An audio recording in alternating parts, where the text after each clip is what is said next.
ene ma menche tiefo nyina na me fe ne gide nsem a etwago abefo ntintan so ene nia yankase de ani akwakọ hunu mu ne okrum ha he Ghana krum ha ene amahodo so nsem nyina ema ma ye tiefo na ye ntoa so na ene eye efiade yi emse ye nua be ma a oye dwumtuni a onya ne ba bi kro eye koda idu ani ekirem ewota ade a ene wo mo di ne na wotweda enti no se ne ye be kan ne se be ma busuafo adofo ne yere ene obi bia wonim ne bia ya akoya nso so ye ma ye ho ya akọ ne bi fise ya hwere ade pa na ma me nkọ ensem a ene me de som metiefo nyina ni edi nkan abrantie bi eto dwom a ne nwom ba ko a ma ne din ehwete ba bia akokwa ai Safo Newman ne ho asem na me ba beken na ababa beto dwa nkrofo kekeka se abrantie no mo nhyada ehu unse obi wo honom a ne ye no to da bia wodwen wa wankasa ma me da bia oka bibi wo se wo cheke befo ani so sa na Safo Newman nasem akwakoya enkrofo chese ne nwom ekọ akire the guy is very talented na omo a wo mo manage no a se ne nwom ekọ akire a omo de na ekọ interviews ahodo no na omo nheda entena se enhwe na abrante wo mo ensesa ne ntare hyem kakra se ne ya no de abutu ni tire suo no enye cry any critics bi ko social media critics bi wo hon mo cheche say say bi say nka level na style bi wo hon men because Black Sheriff who is talking about Black Sheriff patapa ho na patapa dia na patapa ya no but e chenu na make but who you cheni free ho dia the t-shirt ne what you say so I am sure say e chen dia hu ya but the tare shem dia ahom the brand mo man dia no nya brand e chenu ye brand na Black tare shem dia nya brand Black Sheriff so no Black Sheriff tare no de entuma bia kru no Black Sheriff for your model a model and you okra dwan no dem you okra dwan no and clearly you can see clearly ay for you okra dwan na clearly you can it's a brand okay Ebia brand we understand that is what he's saying say it is a DJ Azonto no so Azonto Jeno Onua Babra wo de fa Azonto ejina ho na fa akokwa ejina ho no wa be kasa ba kwa dwen tare shem ne de here for tare oh David wo tare shem na brand no kra no yesi wa ya ade amana so wani kra wo so wo che na ade kra no wonyi esa na no wo mo wo na obi ne manager beto ho pa na hwe ne manager ne ono asem kodo na say equal to come t-shirt we say wo betimi asesa no osesa na kwa he one polo t-shirt one polo designer t-shirt kakra obo ne want o say akokwa me hometi be na ete hometi na say we huru wi a o home guso etete wo hometi a o nyama asesa the brand the brand life man ya ti asia so say the brand patapa nobody is talking about it enkrofo je say brand ne patapa obo life brand ne patapa obo life patapa peasy life be no obo brand ne ye nye na brand ne nye enti no wo be hwe na wo mo atwa ne ho ahia na se ne ade na wa kan die asa wo mo atwa ne ho ahia no so the same enti na asa ade ne be den pa me de me hujim tisa me de me hujim na asami amika nyina onim nipa oba be hwite janum ya Shatta bra Shatta Wale no ka ai o say abrante no he's doing well Shatta Wale say ono ne brand na ye ene de ye Shatta Wale so ono ne dress ye be twa ball no oba pa na Shatta Wale fiti ase e chensa na egulu kom ni enim bebere free na alumi na sakraya ba mu kakra wo ka say na say ne wa Shatta Wale box say ya he suffered at a point o ya no okosho a ya o yin chances ba for more the box ya o he nya ne tie no kra ya mo na so hu yes wakọ tibia bi mu pen no e bi at the point no e din guy onye street also onye street boy what you say enti no say Shatta kire ne o ka no so na I solely agree with him enti ne management no o mbetumi ahwe no ma e bibia fa bra Shatta na betumi aye nema na bra ne beje obeje na say mo adi o obeje enti na ne bra expect something nice from Shatta na Amerado Ben and so wakọ interview bi dia akwa to nje workers brain kakata dey so wakọ for girls amfa ai wa also okoye mo frɛ obi na call cemetery nya for gas nya ba bi keke na no a so call cemetery yes no okoye for gas na no kokko gina ho kanche wie na speed ade achi no fa phone frɛ girl wa frɛ na o fi no girl na abeg na fa ma no na je obo ne te ka mu anti girl ni phone em say message bi delay enti message bi pie phone no so no aso o se o hwe phone no sa me si menya asem na kota pon nana ya o nana o se message no epie ya okoka delay be ya TV presenter delay baby na nada ne get ne nada no man kasa o man nya no na dan we o man mi se o mo mienu na nya no na dan for so o mo yo o we no ai sa ai okay o mo bi sai mo ya no sa na me hu from so awom na we wi obi antina ide there be onye o ba de be don't pay na already na delay we don't pay delay asem na ye ka so say ne to ahye kama wo hwe enti ene na nya delay we din bi ampi ha beso enti o se onye oba itina ka mu na ja wa fa phone sister phone ring e bra kwakwati jealous wo afi na o ye wo relax afi o hwim phone free girl na ade na ti girl na ni so girl na say na me fa hina be gina me fa hina me be gina dem ha me bi ene sister esi free ka mu a hwim okoye enti no na so akwakoye na ade na mfa na o de nsem Amerado ko interview ma ne ma me friend ma o mo ne ma me kasa radio so ne ma me say o ba be wale na ne ba ne so ompede ma ne wale banana one thing about Amerado Bena amani je ne ho e wo ne ho pa ne say onfa na busua ni ago every time you are your friend band baby and I was excited about that interview. Like she didn't even know she was on air anyway. She thought Amerado damfo no yeah old man and the dust akokora no to radio Andy won so watch enti na wa mento aso na da usuro so be kasa Andy akokora and the dust akokora Andy minso no ka na ye fia ni nche mo abroche bro ni kokko krom na one story bi a me so me hu a me de pa Justin Bieber on Hailey Bieber akwa no open ma bebrebe as say wasisa ai na they are expecting a baby ta tell me when I'm say now they waiting and say we try video as the picture be to abantan say no just small boy now was kasa no open ma open ma when say now my neighbor o say kasa anya enti no na say or train say mo first child worry since 2020 something mu ho baby that's obedi Father's Day ma obedi nya ye die obedi Father's Day nti na ma me fa another dance God Lord nso ni asamoja they no worry asanto me say silence na asamwa one dance God Lord wo mo say asemu aba na nya easy yes asaya omo sa omo ye ai na say em say entokwa kese pa ya ba ni nyina ne say asamwa se wono ene de asa no ebaaye na em say dance God Lord atamade ai nana asa no mintiase ni ntira ase asamwa agiade na gina mu a wo de Australia 2010 ene wo kokko chiro no baby say ase ya mo je mo de mo konko hye Australia 2010 mi share goal ye asa me de to for Mancroft asamwa agian ana asamwa agian de ibakono no why ibakono no Australia bakono no mama bakono no bakono no asamoja bakono na again ade ka sa asamoja bakono no future MP future president share on why asamoja bra uni ni ara me gidi everything is possible with God nobody president Ghana president share why say what they say that when we number 10 appear Stephen appear future MP step up you on my way wo ko di MP what independent candidate. Yeah, quite independent. Me support no.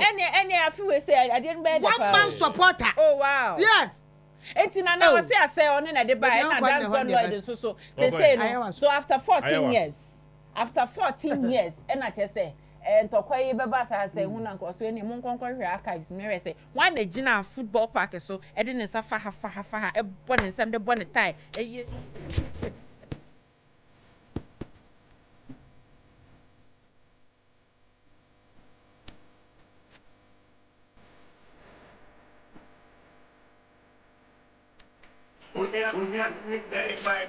That's a more time Omoa Acheampomaa so much. Okay. South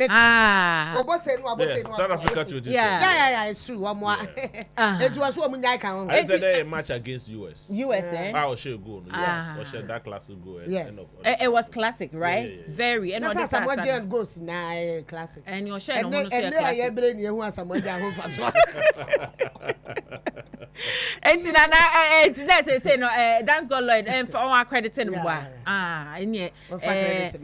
if you hear na ya sort of case no na medical also say the concert you okokoye no otu was peba ko kese pa so okokoye no indigo ne first ni okoye indigo otu so ope otu arena ho be bia na Davido kokoye concert ba chwan so ono di ebegu ewie kwa patapa so oboma ne contact na onko hwe nipa kwan obefa so no so kobo concert bete pe on wankwana ai ono so person okokobo show ni wankwana original patapa easy ai patapa ba chwan ya patapa ba chwan so do patapa ai Oso okwe na ko kasa ri anti na beto dre na se minim no me nipa no oba frame me sisi a we ya no aframe me o madam o pe contact na nde o da ko o2 arena indigo contact na am ni manager am di ko indigo onyin na anyi no se fa no say Ankona today. Ankona today. La France museum. Mr. Loyalty. Yeah, they know. Anyum we down no me share na air hostess pilot. Na dey sa. For me, my baby. They don't. Me the pilot then it means it is possible. He can do it. It's an international. No, pay what recruiting for when you indigo 01 indigo. No, but only castle na who they share Ghana has. As na kwaku gu enuma so. Oh no. Why beg? Medical. Medical start to Ghana ha. Even with medical Sure, what will be that? What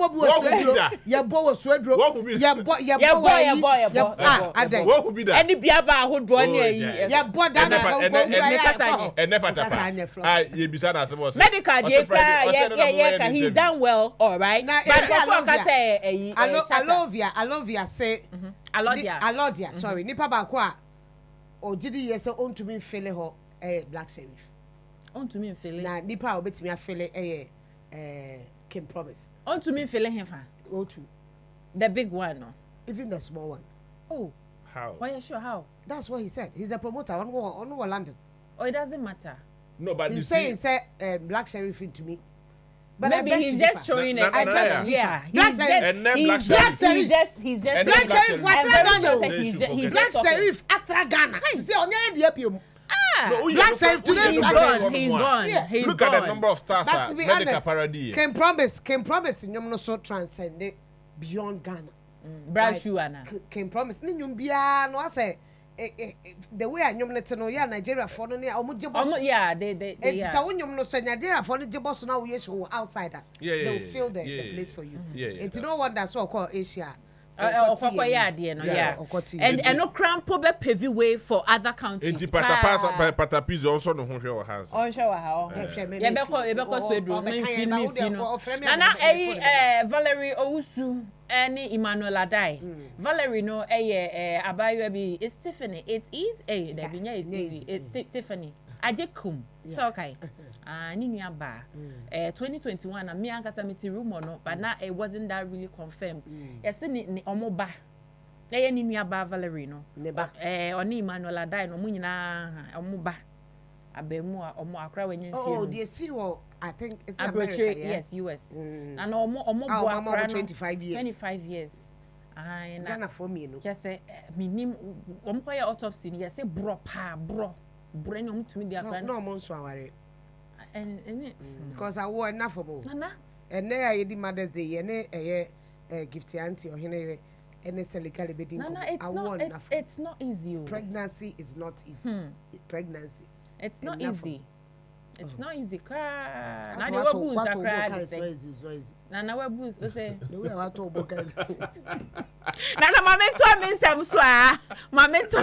Nana, if one else in Jammy. Nana, if one else. Complete to statement. Mommy, come here. Nana, if one else. Also, I do so.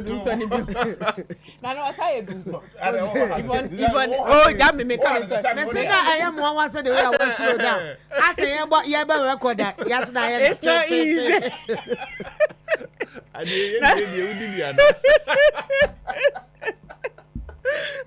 Nana, if I actually at the Acheampomaa Ghana Police Service or say you do so, Nana is at your name home. When you said 11:40 something, now coffee amala. What was that? My order. You was so it's now what that. Me say, just say me say if on wait me kwa say May 25th. And then Yankope Aduma. You see, sometimes there's no doom so. Yeah, there's no doom so. Another said doom so is something. If there is no doom so, if there is no, then what? DJ president, yeah, president was say. Say doom say the woman nay doom say any open doom so I just say who because I know nana was say no time minim say obi na shechira wo sheda yes nana say video bi na ba akwa bi okwatenchen o say alajo fo banana wa video no ECG ni bia wa did ECG bia wadru supermarket ya was say or show the ninty. Yamana is what I know. Me was having you know. Bibi jeje no. Open the actual. Bibi open the ice blog had selling. Banana wa be akwa no tour. We jano. Wa hwanwum bi so obi abo e dia ma ECG for. Yeah, me wa no so. Oh, my fama. Oh. Me dia me wa no so ye. Obi abo nyum e dia ma ECG for pa che se nya gro. Enyum na de papa. Na ye di ja wo mo kwan a ene download ma me why. Ene kwa me ya wade tem na bebo ma me why na. Sa nyum na de papa. Nana 2 days ago. Yes. Social media ye hu ade bi ho abrantie bi a wa hyada tutu form abofu na daka edi light akwakọ fam apẹ fan small fan CB edi ekura edi bottle water be miensa bi agum eni eduru ba bi ne se ohwe na wo se jonso de na ojonso gutua num ena wa mo anu ho na ohye ho nom nsemhuru ba ko yi yam kasa kwa na ida se ne fiefo na epiepia na na sa na adwan kasa na enye ne se wo kwa ebibi ente se ida so obepe battery standby batteries anase wonim se phone no ade phone it wasn't a phone no it was a fan battery ade charger na ede no it's so old ni bi or more than our power bank but power bank no what the charging the phone iPhone ne Android on the no type C ni bi no de call ye but the other power fan now what they be agent from there is no even charger to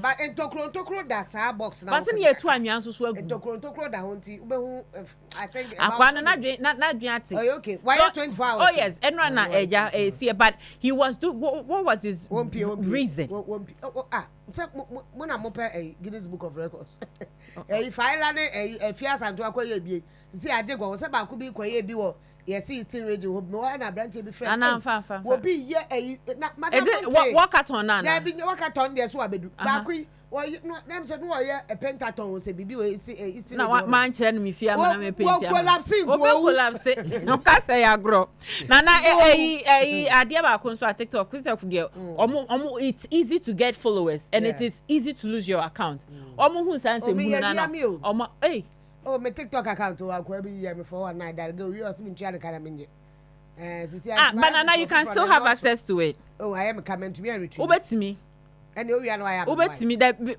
last time Sally retrieve ni there and no I am Miss Bell me fan catch Sally no nya mama ala so so be friend me ti ye ne be kasa na me fa final story and tuja na akwa say I still want to know ni asentira odukoko da adaka no it wasn't Guinness Book of Records. I was setting record say no Ghana Book of Records. Na so akwa hwe YouTube akwa bi otumi kokko hye ice mu oba na ne nyoma nyina yira otumi kokoshe be esuatra na eku ya esuatra ne taskwa lelele ne taskwa lelele nana se ne taskwa kwa kudo nsuro na afi ohu bebi afa as na me nyina me na wuram next time nana ye hu ayi sigifo anwum no oh kwame wa hu me de asene no me de asene na kwame nana wa fa sister bia nana sister bia watu kwan a na so be social media bia na o kasa di nkrofo atem no fiashwa ha na efe no me manager na pe o America se ogusu a etwabo Miss G ono kra de sisi ade waduru IGP me tia wa IGP da bare IGP de ne de em so magana bia mo na no magana bia I don't think so I don't think so be bagana wa ma say na de say no kra de a obeba dash okay ma some okika na no odi ma bi ma ache na pe ku obi ena wa yes some afia some okika tia no anu ahye yera da bari say ne ma kwaso okro ma de why ready wo de ntwa so ne de tiga na he go be ye ntwa so Hawaii ye ntwa so na some o de ye twa so ye nka ne bebre but I don't really know why as say what oh, she's always been like that and news. The only problem is is attended the personal on the hatchery. But I won't say a kuma wood guy. Nana ye boa. Who's on so about be abona. It's not cool. Onua 95.1 FM. Yeah,